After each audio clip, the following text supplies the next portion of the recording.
Good morning, everybody. Welcome back to your daily inspiration. Yesterday, we got a double dose of change. So, I hope change in your life is not throwing you. Remember, change is not bad. So, just go with the flow. And then today, walking unscathed.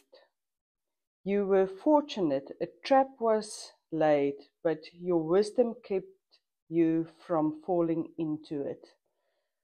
Walking unscathed, you were fortunate. A trap was laid, but your wisdom kept you from falling into it. That is interesting. Protected.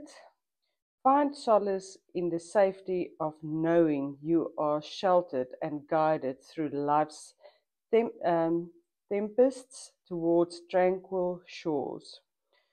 Find solace in the safety of knowing that you are sheltered and guided through life's tempests towards tranquil shores.